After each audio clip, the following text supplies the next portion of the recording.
बजरंग बाप्पा आपल्या समोर बोलणार आहेत. माझी विनंती आहे बजरंग बाप्पाला की डायरेक्ट नाव घेऊन बोला.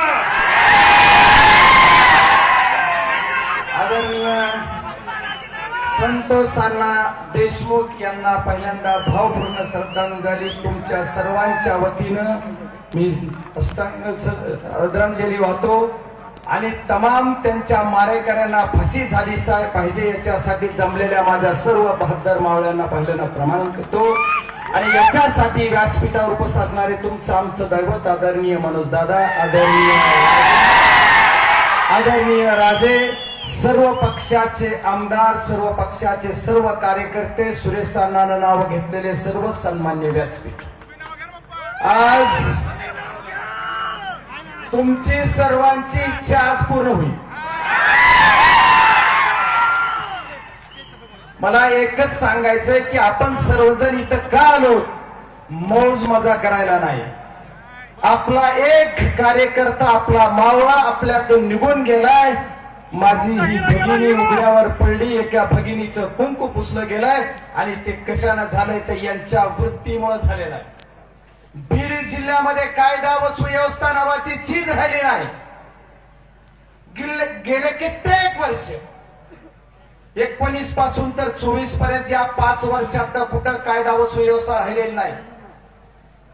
आदरणीय सुरेश अण्णांनी सांगितलं, संदीप भैयांनी सांगितलं की बरेच काही मुद्दे मांडले, पण मी तमाम महाराष्ट्राला तुमच्या सर्वांच्या साक्षीने सांगणार आहे की संतोष अण्णा देशमुख सारखा एक सोजळ असा सरपंच, एक तरुण सरपंच, अरे त्याने कधी विरोधकाला राजकीय व्यासपीठावर विरोध करणाऱ्या माणसाला सुद्धा त्याचा कधी हेवा वाटला नाही. आपलासा वाटणार आमचा संतोष अण्णा.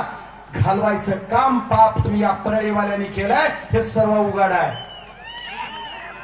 अरे याच सर्वांचं मूळ कुठं आहे? आपला 6 तारखेला सुरुवात झाली असं प्रत्येक जण म्हणतात, पण मे मध्येच खंडणीचा गुन्हा केज पोलीस स्टेशनला दाखल झाला होता. त्या खंडणीच्या सुरुवातीपासून आदरणीय सुरेश अण्णाला जरा जास्त माहित आहे त्या विंडमिलचं. या विंडमिल या आपल्या जिल्ह्यामध्ये आल्या. या विंडमिलच्या माध्यमातून शेतकऱ्यांना कुठेतरी पैसा मिळेल, इथं उद्योग उभारला तर आपल्या तरुणांच्या हाताला थोडंफार काम मिळेल, त्याच्यातून व्यवसाय होईल, बीड जिल्ह्याची प्रगती होईल असा उद्देश असला पाहिजे. पण त्याच्यापेक्षा उलट आहे. मी आज सर्वांच्या साक्षीने सांगणार आहे, या संतोष अण्णा देशमुखच्या मारेकऱ्याला तर फाशी करायचीच, पण या विंडमिल सुद्धा धारक जे आहेत ते सुद्धा काही गुंड पाळतात आणि गुंड पाळून माझ्या शेतकऱ्यांना त्रास देतात. त्यांचा सुद्धा छडा लागला पाहिजे. गेले कित्येक दिवस झालं, आज 20 दिवस झालं आपण ज्या कामासाठी झटतोय, ज्या दिवशी 9 तारखेला 3:24 याचं अपहरण केलं गेलं, त्या क्षणापासून मला 4:10 फोन आला. तेव्हापासून आतापर्यंत आपण सर्वजण लढतोय, तरी पण फक्त आश्वासन मिळलं जात आहे की आरोपीला आम्ही अटक करणार. पहिल्या दिवशी 2 आरोपी अटक झाले, दुसऱ्या 2 दिवसात एक तिसरा आरोपी अटक झाला, 4था आरोपी अटक झालाय का सिलेंडर झालाय मला आणखी कळालं नाही, पण मल्ल झालाय, अटक झालाय. आणि ज्या दिवशी याच्यावर गुन्हा झाला संसदेमध्ये असेल, आदरणीय अमित भाई शाह यांची भेट मी घेतली, त्या दिवशी खंडणीचा गुन्हा दाखल झालाय. मग ही खंडणीखोर कोण कोण आहे? आदरणीय अण्णा तुम्ही म्हणतात अक्का, त्याचं नाव घ्यायचंय का नाही त्या पक्काचं मला माहित नाही, पण त्याचा मास्टर माइंड कोण आहे? आणि हे आदरणीय धनंजय मुंडे साहेब, तुम्हाला या मंत्रिमंडळात राहायचा नैतिकतेचा अधिकार नाही. तुम्हाला जर खऱ्या अर्थाने या बीड जिल्ह्याला न्याय द्यायचा असाल आणि तुम्ही जर खरंच सत्यवादी असाल, या बीड जिल्ह्याच्या मातीमध्ये तुमचा जन्म झाला असाल, तर तुम्ही बीड जिल्ह्याच्या जनतेला सांगून द्या, फेकतो राजीनामा आणि चौकशीला सामोरं जातो. काय करत नाही तुम्ही? तुम्हाला कशाला पद पाहिजे? आमचे मुर्दे पडायला, आम्हाला मारायला? अरे ह्याचं नाव कशाला घ्यायचंय? हा कोण आहे? हा फक्त दलाल आहे, दलाल आहे, दलाल. याच्यावर काही बोला एवढं नाही. तुम्ही सर्वांनी मला खासदार केलंय, तुमच्या सर्वांच्या ताकदीवर मी खासदार झालोय. आदरणीय आवार साहेब, तुम्ही बोलताना म्हणलात की आज क्रांती झाली. आज क्रांती नाही झाली आवार साहेब, ह्याची क्रांती लोकसभेला ज्या बीड जिल्ह्यानं दाखवून दिली. 75,000 मतं बोगस केले तरी सुद्धा या पट्ट्याला आदरणीय मनोज दादा सारख्यांचा आशीर्वाद, या जनतेचा आशीर्वाद. आदरणीय सुरेशांना तुम्ही आता उल्लेख केला परळी विधानसभा मतदारसंघाचा. आदरणीय राजेसाहेब देशमुख यांच्या विरोधात जे उमेदवार होते ते या जिल्ह्याचे झालेले मंत्री, यांना सुद्धा बोगस मताची लीड आहे. बोगस मतावर जर या प्रशासनाला खऱ्या अर्थाने या आमच्या सत्तोंसांना देशमुखाला न्याय द्यायचा असेल तर बीड जिल्ह्यामध्ये झालेला मतकाढा 2 अंकी आकडा सुद्धा शिल्लक राहिला नाही. असं कुठं महाराष्ट्रात होत असेल तर ती फक्त बीडला होत आहे. आणि यांची मुजगेगिरी का वाढली, यांची ताकद का वाढली, तर यांच्या माग प्रशासन आहे, यांच्या माग शासन आहे. याच्यामुळे हे झालं. याच्याशिवाय त्यांना दिवसा ढवळ्या खून करतात. आमचे रामकृष्ण भांगर यांच्यावर 3 गुन्हे झाले. अरे कशासाठी? परमेश्वरानं तुम्हाला संधी दिली, तुम्ही मंत्री झाला, तुमचे खालची पिरावळावरा तुमच्याच लोकांच्या विरोधात तुम्ही म्हणलात की परळीचा खेळच कळा नाही की मारणारा भीतीच तर मारणारा भीतीतच. तसंच झालंय निवडणुकीचं सुद्धा. विरोधक भीतीत आणि सत्ताधारी भीतीतच. कारण त्याचं असं आहे की काय बी झालं तर ही जी आमच्या विरोधात येतात ना कुठंतरी त्यांच्या उंचीप्रमाणे ते काय म्हणतात, भाऊ काय आणि ताई काय दोघंही आमचेच. काय जाती धर्माचा विषय. कुणीतरी म्हणलं या प्रकारात जात आणू नका. इथं एका जातीचा माणूस नाही, इथं एका पक्षाचा माणूस नाही. भारतीय जनता पार्टीचे सुद्धा 2 रनिंग आमदार इथं आहेत.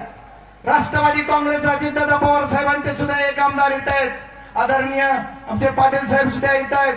आणि आमच्या पक्षाचे सुद्धा 2 आमदार आणि 1 खासदार इथं आहे. आमचे पराजित झालेले 2 उमेदवार सुद्धा इथं आहेत. सर्व पक्षीय आहेत, सर्व जाती धर्माचे आहेत, ओबीसी आहे, ओपन आहे, मुस्लिम आहे, सर्व आहेत. फक्त जाती धर्माचा आधार तुम्हाला लागतोय म्हणून तुम्ही जाती धर्माचं नाव काढताय. तुम्हाला जातीच्या नावाशिवाय राजकारणच करता येत नाही. तुम्हाला पक्षाचं राजकारण करायचंय, आम्हाला नाही. आम्हाला काय करायचंय? आम्हाला आदरणीय संतोषांना देशमुख यांच्या मारेकऱ्याला न्याय मिळवून द्यायचा.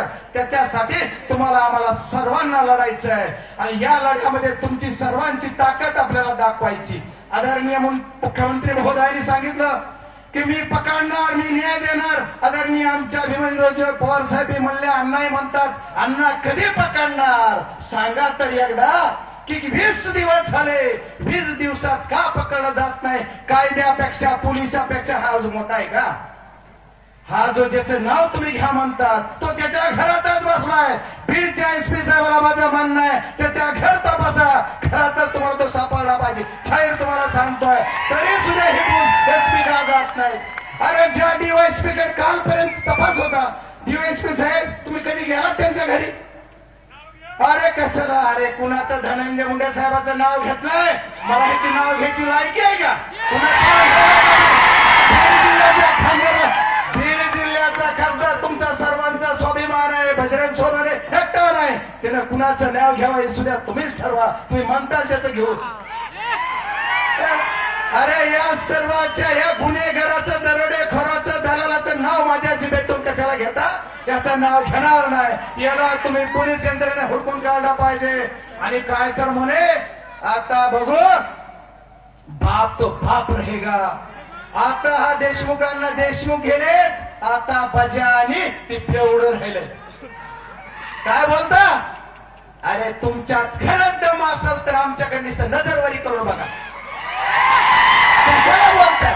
आम्ही सुद्धा म्हणतो जिथं ज्याची अण्णांनी त्यांच्या स्टाईल मध्ये सांगितलं, ज्या गोळीवर आमचा मराठी घेतली तिची भाषा येणार नाही. माझा मित्रच आहे घरी पण तेवढं येणार नाही मला. मी आपला येणार आहे. आता काहीतरी पत्रकार आले म्हणजे तुम्ही असे खासदार कसे? आम्ही म्हणलं मनोज दादाचा खासदार आहे असाच आहे. पण आदरणीय मनोज, आपल्या आदरणीय संतोष देशमुख यांच्या मारेकऱ्याला फाशी झाली पाहिजे आणि याच्यासाठी तुम्हाला आम्हाला एक व्हायचंय आणि एक खून लढा द्यायचा. एवढ्यावर या पोलीस यंत्रणेच्या तपासावर मी तर समाधानी नाही. कारण पोलीस यंत्रणा करते काय? कुणी म्हणलं एसआयटी कडे द्या, कुणी म्हणतं एसआयटी नेमली. अण्णा तुम्ही तरी सांगायचं एसआयटीचा अधिकारी कोण आहे? नाही सांगितलं. एसआयटीचा अधिकारी कोण आहे? सीआयडी कडे द्या. सीआयडी कडे गुन्हा दिला म्हणून मला पोलीस यंत्रणेने सांगितलं. सीआयडी कडे मर्डरची केस दिली होती. पुन्हा आता सीआयडी कडे अट्रॉसिटी आणि खंडणी दिली.